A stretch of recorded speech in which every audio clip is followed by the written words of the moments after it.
Cameras are following President Trump's every move during his 48-hour trip in Paris, France. And when you're the president, with cameras all around you, those cameras capture everything. Case in point, here's the moment President Trump and French President Emmanuel Macron met earlier today. Their meeting happening just hours after Trump fired off a tweet criticizing Macron for suggesting a European army.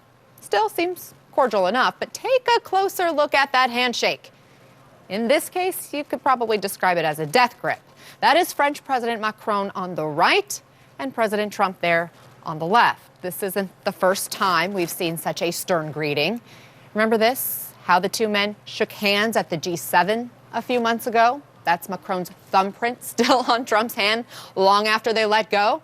Let's discuss with CNN chief media correspondent Brian Stelter and Trump biographer Michael DAntonio. And Michael, I want to start with you because I want to get your take on the Trump-Macron evolution. I remember, or at least correct me if I'm wrong, you revealed at one point that the French had actually called you after Trump was elected to ask you specifically about his handshake? Well, they did. Actually, they called to ask about the kind of person he is, and then we got into a discussion about atmospherics and how he interacts with people and tries to gain dominance. So in my conversation with the French officials, I said, well, treat him like you're on the playground. You know, this is a guy who is very childish when it comes to these encounters. He measures the person he's meeting, especially if it's a man, by how firm his handshake is. So I recommended that he grab Trump's hand and never let go. And it turns out that this is something that's stuck with Emmanuel Macron, and he's very assertive about it. Apparently, he took your advice to heart. Brian, these meetings where the leaders shake hands meant to be little photo ops. Of course, the real discussions go on behind the scenes, but do you think there's more to them than meets the eye? Yeah, I think that matters on both levels. The substance matters, the opportunities to see each other matter, but then the photos do matter as well. The style matters, the images matter, and frankly, I just hope by the time they meet for the last time as leaders, one of their hands don't get hurt. I mean, these guys are getting more and more aggressive every time they get together. I just hope everybody's hands are okay at the end of it. Well, Trump is surrounded by the press in Paris, and they'll continue to take pictures of handshakes, greetings, whatever is taking place. I want to talk a little bit about how the president treated the press shortly before he left. This is how the president has responded to 3 African-American female reporters in just the last 3 days. Listen. On the campaign trail, you called yourself a nationalist. Some people saw that as emboldening white nationalists. Now people are also saying I don't know why you'd that say the that. president. That's such a racist There question. are some people. Sit down, please. Sit down. I didn't call you. I didn't call you. I didn't call you. I'll give you voter suppression. Excuse me, I'm not responding to you. I'm talking to this gentleman. Will you please sit down? The same thing with April Ryan. I watch her get up. I mean, you talk about somebody that's a loser. She doesn't know what the hell she's doing. She gets publicity, and then she gets a pay raise, or she gets a contract with, I think, CNN. But she's very nasty. Do you expect Matt Whitaker to be involved in the Russia probe? Do you want him to... It's up to him. Do you want him to rein in Robert Mueller? What a stupid question that is. What a stupid question. But I watch you a lot. You ask a lot of stupid questions.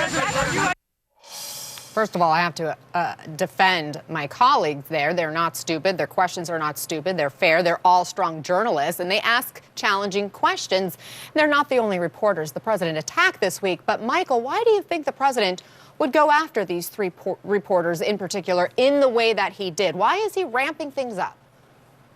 Well, this is another demonstration of what he thinks is strength. So he's always been a verbally abusive person. His language is violent. He shakes his fist at people or shakes his finger at them. He does things that no one else would do.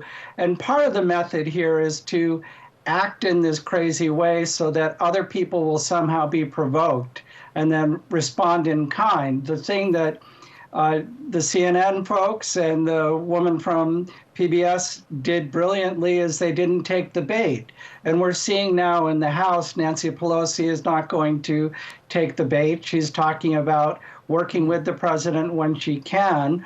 So the challenge for everybody is to be an adult while he's acting this way. He thinks it works for him. He thinks it makes him look like a big, tough guy. The same thing happened in California with the fires. He, instead of expressing empathy for people, he attacked the state fire officials. So this is just his personality at work. Brian, in this issue with the president's relationship with the press, as you know, Trump supporters believe that certain reporters have been disrespectful toward the president.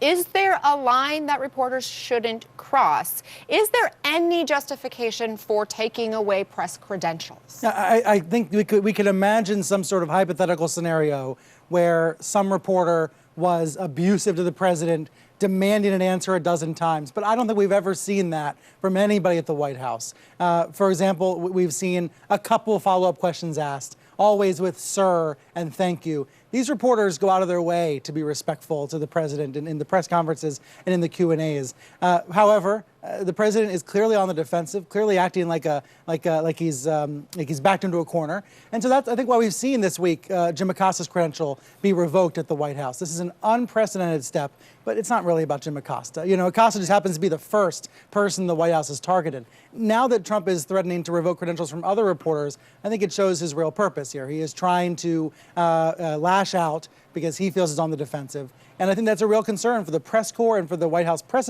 Correspondents Association. If this keeps up, if credentials keep getting revoked, that's going to create a real serious challenge to the future of the White House press corps.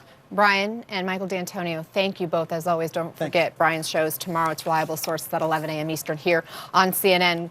Good to have you both joining us. Now, as Florida begins a recount, you are looking live at where else? Broward County. Protesters gathering. Another sign of a midterm that has continued to reveal the great divides in this country. Where are the lines being drawn? That's next, live in the CNN Newsroom.